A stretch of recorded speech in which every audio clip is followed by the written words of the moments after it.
Okay.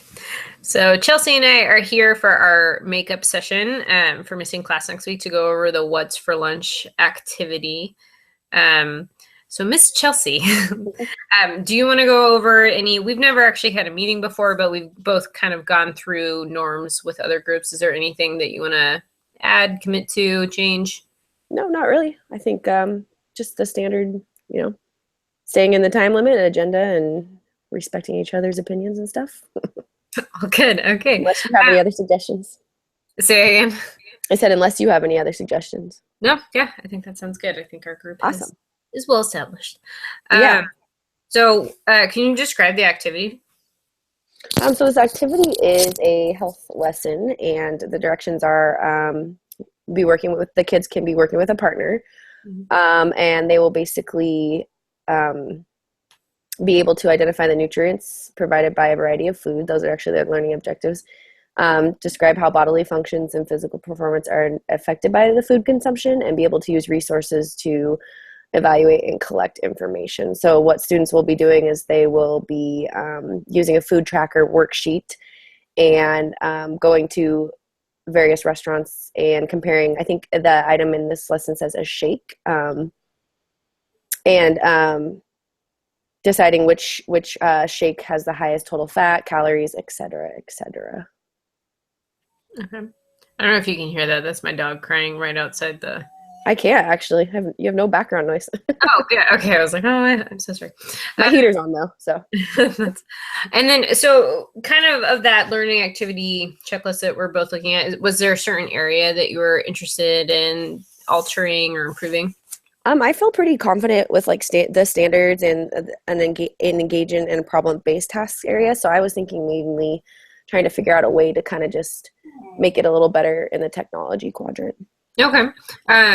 Do you have, so currently there's no technology really with it. They're going to the library, that sort of thing.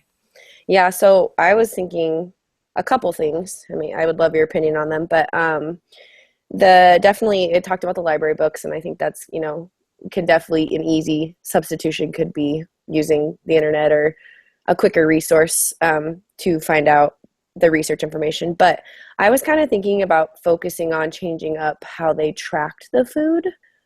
I don't know what that would look like, but I definitely, the first thing that came to mind for me was like my Fitness Pal. And I don't know how much you've used it, but I use it personally a lot, and it's super handy in finding out those nutrients and breaking down everything really clearly, like creating graphs, logging it. So I guess like I was kind of like wondering would be how could I incorporate that into the food tracking part. Okay. Yeah, so it's kind of like this resource is already available, like teaching the 21st century skills of not necessarily like how to figure that out, but there's an app that will figure it out for you and how to use it. Yeah. Okay. And so you use it personally. What do you like about it? Do you think that students will like about it? I like that it compares pretty much any, if you type in a shake, you have every shake from every restaurant, you could even add in your own ingredients for a homemade shake. So it has a lot of comparisons. And I don't know if this would be like the kids actually going to the restaurant and logging it, or, just like making up fake food itineraries for the week and comparing it.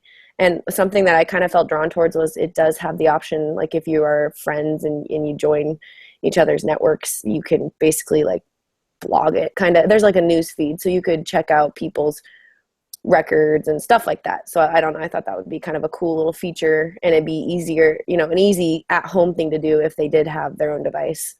Mm-hmm. And what about so would students need to sign up for their own accounts?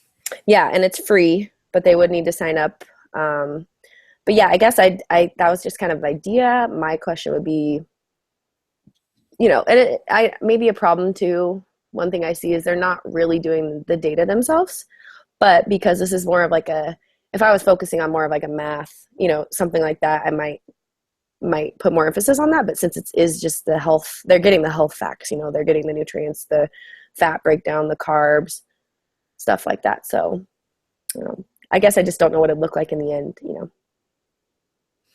I'm almost wondering, yeah, because getting to chart and like to actually see, like personally actually seeing, like, this is how much I'm consuming is like really influential. Would you want them to track themselves over a space of time before figuring out, like, okay, your which milkshake should you get at the end of the day, or would you want them to just start with MyFitnessPal or something similar? Yeah, I mean, I could see like two different, or maybe like the first step would be looking up all these foods and then comparing like the, milkshakes or whatever, certain food items, the worst burger, the best burger, kind of fun to make they can make lists together or something. But then I think it'd be cool to go into a project where they actually just track what they actually eat for like a week or something like that, and kind of somehow tie it all in. But That would a be lot of broad ideas. that would be cool. And then there's the whole like the fitness part of it that it tracks too, incorporating that. Exactly. And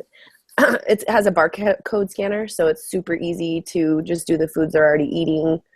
Um, Also, I lost my train of thought, but I was going to say, I think like how I was saying, the problem, they're not calculating their own things, Mm-hmm. but I think you start to kind of pick it up. You know what I mean? Like when you see it displayed so much throughout the week, I don't. It's kind of, you start to kind of understand it, and you can basically do it yourself mentally before you see it in the app. So Yeah, that's true. Yeah, I think that, I mean, I've used it personally too, and I really like it. And I could see students, since it's not something that they're going to typically have to manually calculate, that there are these resources teaching them how to use it. yeah, Cool. yeah. So So I never know how to end since we're not actually I, you're not yeah, teaching this lesson. I know. I think that was good. Okay. Yeah, I think so too.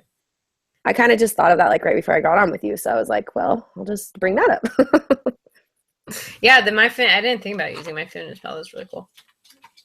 I started counting a lot of macros. I don't know if you've heard of that, like this summer, and it was just like you got it down to like the ounce of everything. I'm gonna put it in the chat so you don't have to say it. You want to switch rules? Yes. Okay. Oh, nice. Okay. So, I kind of had the same thought where I was like, this is good. Like when I was planning this lesson of going, like, I feel like having students look at different foods, and I liked the comparison. Like I was almost thinking it would be fun to have like, okay, here's Jimmy and here's what Jimmy's eaten all day, and you have to uh like pick his last meal and like justify your choices, like that sort of thing. But what I thought it was missing is, it's like, even though it's looking at places students typically go, like McDonald's or Wendy's or something like that, I thought might be a way to make it even more real world or relevant, kind of like using MyFitnessPal. That's going to be more relevant to their life than sitting down with a calculator and pen and pencil. But I couldn't think of, like, especially at that grade level, 7th and 8th grade, where they're not cooking for themselves, like what is a more relevant food option or a more relevant task to their lives that's not fast food.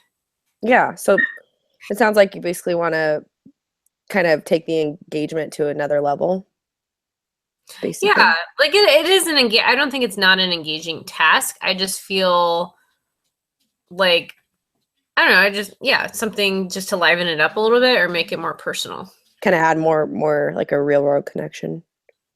Yeah, because I think a 7th and 8th grade kid, like, they go to those places, but that's probably not typically, it's not their choice usually what they're eating. Yeah. At home.